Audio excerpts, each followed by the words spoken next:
is going on, everybody, and welcome back once again to the DC show. This is T. McNeil. So as I always say, y'all, if this is your first time here, make sure that you like, comment, and hit the subscribe button, especially if you're looking for the latest information, the sneaker news, reviews, updates, etc. This is the place to be. And I'm going to let you guys know ahead of time to please tap that bell symbol. That way you receive notifications as soon as I put up new content. You guys will be always in the loop. And I appreciate you guys 110%. All right. So we're going to talk some sneaker news today, man. Let's talk about these Air Jordan 4 Retros. SEs, this time they're calling them the NEONS. All right, y'all. So what's vastly different about these, even though considering the fact that it's still an Air Jordan 4 and it's another retro re-release, but this time, guys, are coming in the colorway they're calling this cool gray, Vault, or neon green, pretty much the same thing, wolf gray, and anthracite. All right, y'all. So again, that's cool gray, Vault. Okay, again, on that neon green, you got the wolf gray, and then you got the anthracite. All right, so I want to get you guys' thoughts and opinions on this particular Air Jordan 4. Let me know if you guys are still feeling the Air Jordan 4s or not. I know the Retro 4 Black Cats just came out recently, so I don't know if you guys actually copped that or not. But, you know, there's a lot of Black Cat variations that's been coming out relatively recently. Okay, what I meant to say.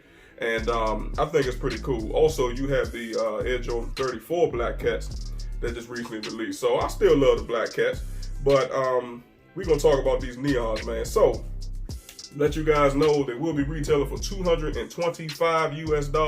That's for the adult sizes. As far as the kid sizes or grade school, they're going to be coming out at $160 US, which is typically the going rate for those shoes anyway. All right, y'all. So without further ado, man, let's go ahead and look at these joints, man. So we got the Air Jordan 4 Retro SE, calling these the NEONS, man, right there on the screen. And what immediately stands out to me, guys, is the neon or that Vault green tabs where the eyelids are, guys. I love that a lot. I don't have really anything green in my wardrobe, especially this shade of green, but it would definitely be an exception for me if I decide to cop these shoes, because I just have to get some shirts, and you guys know how it is, get some hats to kind of match the neon green. All right, y'all. Now, I do like the shoestrings a lot as well with the little speckle design on them. They kind of put me in the mindset of the Air Jordan 13 atmospheric grays. Y'all remember them joints dropped last year, and they kind of had similar shoestrings. So I'm not sure if those little reflective chips on there, well, what I meant to say, the little chips on the shoestrings are actually reflective or not. I think that would be a good look for the Jordan brand, but that's kind of one of them elements we're gonna have to, kind of wait and see. All right. Now, I like the tongue as well, y'all. You know, you got the green neon Jumpman logo on there as well, accented with the black. Okay, guys. Now, we're moving on down to the body of the shoe. Of course, we do have those iconic netted mesh cages that all the Air Jordan 4s usually come with. So that looks good. All of that individual stitching, guys. And on top of that, I like the suede, all right, y'all, that comes on the body of the shoe as well, or at least 90% of the upper of the shoe. So to my knowledge, that should be the cool gray. All right. Now, if we move down with the toe box area, guys, and the next shade of gray that goes around the front of that, that should typically be your wolf gray. Okay. And that's also made of that suede material, so I'm loving that. And then we move down to the outsole, guys, near the bottom of the shoe. Now, you got a little bit of a tab in the front, and then you got most of it in the back. That should be your anthracite. All right, y'all. So, again, I like how the Jordan brand has designed this shoe. The only gripe that I have with this shoe so far, just looking at it, is the fact that this anthracite towards the back of the shoe, I'm a little bit nervous about that, y'all. I'm not even going to fake, because it's so close to the bottom of that shoe or the outsole. You just got to be careful where you step at, man, because it's going to get a lot of dirt and a lot of lint and things on it. Suede typically does that, but the anthracite also, it's really not a good material when it comes to that, man. So I'm a little bit nervous behind that. Make sure that you guys keep your shoe cleaner readily available, because you're going to probably be cleaning these a little bit more than you want to. All right. So So now let's flip it around. Let's look at the back of these joints, man. So you got more of that cool gray on the back as well. I like the Nike Air badge. Now this Nike Air badge, I'm not sure how they actually placed it onto the shoe, but I like the design, man, of how they done that. I like all the stitching as well. And of course, it's typical with your Air Jordan 4s. You always have that iconic ankle tab in the back with all the stitching around it. I like that as well. And you know, you got more of that cool gray tabs kind of forming in the back of the shoe. And then the back heel base of the shoe, you kind of see more of that anthracite. Now, if you guys look kind of close at the shade of that anthracite on the back heel base of the shoe, it almost has like a faded look to it, almost like the shoes have been worn recently. You guys can kind of see, especially on the right shoe, on the right side of the screen, you kind of can see like the little specks of dirt and things like that. See, that's what I'm talking about.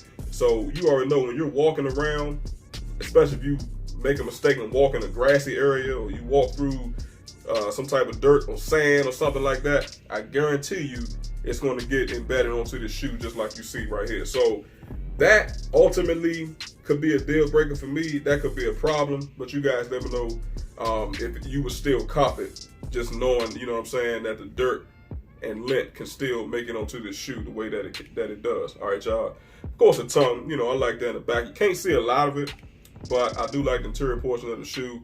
It does look pretty clean. And speaking of interior, let's take a look at them joints real quick on the top image. So what immediately stands out to me on this is the fact that you have the neon or that Vault green on the inner portion of the shoe, guys, on the shoe liner. You got a blacked out Nike badge, and then you kind of have that kind of cream, well, not really cream color, but it's like more of a white type of interior. I'm not really feeling that because it's going to show a lot of the dirt and the dinginess over time, especially if you're like me and you like to stick your fingers inside the back of the shoe as you're putting your shoes on, or if you like to take your fingers and touch your tongue. Either way, because our hands are naturally dirty, we got oil and things in our skin, it's going to show on these shoes, man. So I'm just not really feeling that. I wish they kind of made that interior just a tad bit darker.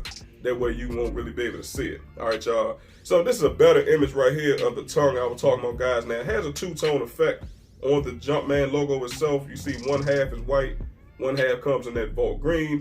You can definitely see, like I said, the individual stitching around that joint as well. And of course, you got the flight badge on there as well, where the H and the T also matches that Vault green. Here's a better look at the shoestrings. You do have those netted mesh cages as well that comes on the tongue. The same cages that comes on the side panels of the shoe. I'm feeling that. And then on top of that, as all your typical Air Jordan 4s, you know, you got your really clean two-tone gray effect going on at the bottom, guys, with the suede. Again, kind of having a cool gray on top and then having that wolf gray surrounding the outer edges of that. So I think that looks good, man. And then finally, man, let's look at these bottoms or the outsole of the shoe, as we know in the sneaker world. Typical Air Jordan 4 bottom, nothing really that different here. You know, you got your blacked out effect right there, guys, and then you have the Vault green, obviously underneath the toe box area and under the back heel base of the shoe, and then you finishing it off with the Jordan Jumpman logo at the very bottom. All right, so that's pretty much the first hand look at these Air Jordan 4 Retro SE Neons, man, or the Vaults. So if you guys have any comments and questions, like I said, excuse me, make sure that y'all leave it down below in the comment section. As always, ask, man, let a brother know if it's going to be a cop or a pass. Is it worth adding to the collection? For me, I'm probably going to go ahead on and cop these two. I'll definitely keep them on the radar.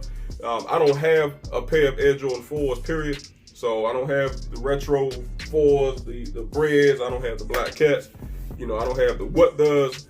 None of those. You know what I'm saying, y'all? So I do understand that every retro is not for everybody. I know some people probably get tired of the retros, but I think this is Nike and Jordan Brand's way to kind of keep things interesting with these shoes, because you got to think for a second. You got the same retros coming out every year, and people are going to get tired of them, especially if they're the same color. Because people always say, well, man, you know, the 2019 joints came out, I'm just saying, let's say like yesterday, but I still got my 2012s. It's the same shoe. You know what I'm saying, y'all? Like, for example, the Bread 11s.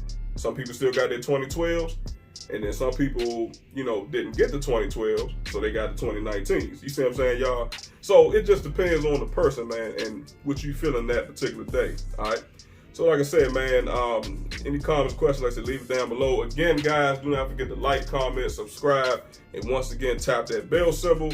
That way you're always in the loop, all right? So I appreciate you guys watching, listening, and tuning in. Until the next time, make sure y'all have a good one, baby.